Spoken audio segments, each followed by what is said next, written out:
Hi everyone, this is Pauline van der Haar, and I'm taking a mental health break. And while I'm here doing that in this beautiful park, I wanted to just share some thoughts with you about self-discovery. So here's my question. Who are you really? Who are you really? You know, as I'm kind of getting closer to the finish line, by the minute it seems, although aren't we all, I find myself asking myself that question in a variety of ways, and sometimes several times a day. I will ask myself, okay, who am I? Who am I being now? And who am I becoming? So if my asking that question gave you some feeling of discomfort, or you're even going like, huh? What are you talking about? Well, you're not alone, because it's a provocative question, but it's also an unusual one. And what I find really interesting about that is it's one of the most important questions that you will ever answer.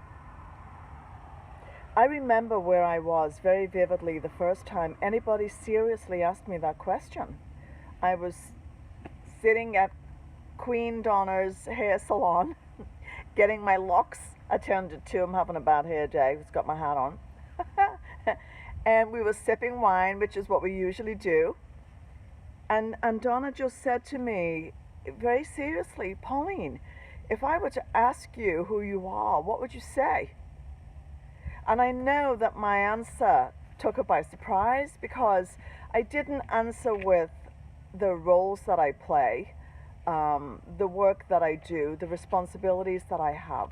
No, at that particular time in my life, and it's still true for me today, I was really on a quest for truth. And I had visited lots of different places in the world, including Thailand, Bali, the Amazon jungle, Machu Picchu, and actually it was at Machu Picchu where I really discovered that I didn't trust myself very much, and with good reason. And that was because I wasn't living in alignment with my values.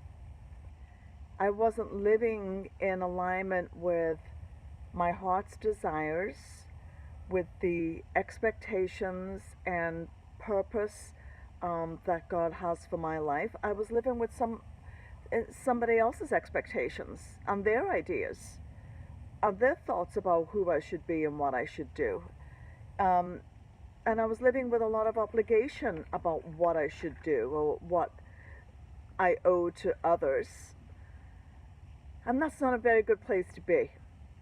That's just not a very good place to be at all.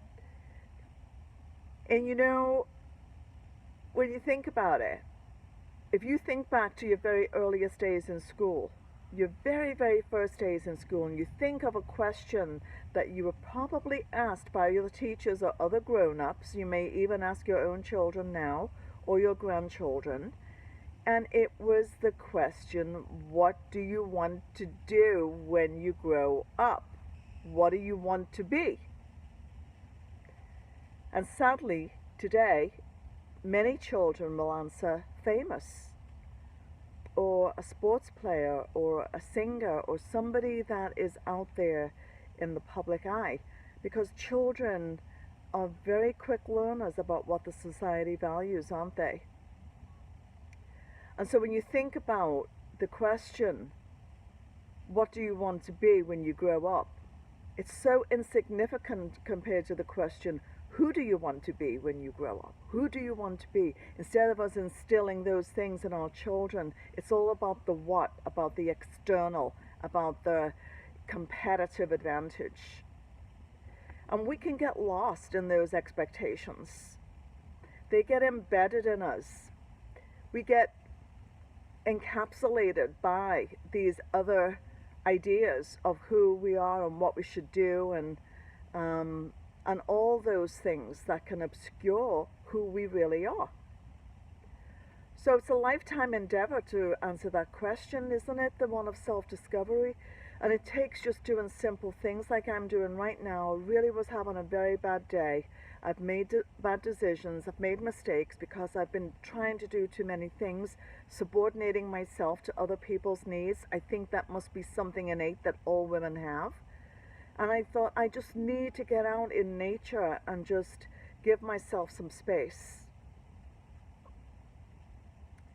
I remember a friend of mine, Gail, gave me a piece of artwork years ago, and it has an inscription in it. I think it was by Carl Jung, that says, who looks outside dreams, who looks inside awakes. I love that. I'm taking a moment to look inside myself, and I'm saying to you, if you are considering your answer to my question, who are you really? And you're really not confident that your answer is really authentically yours, don't be afraid of that. But do take the time right now to commit to making the journey to self-examination, because on the other side of that is discovery. That's the promise of self-examination. Make time for it. That's the most important question that you may ever be asked, and will have the honor to answer.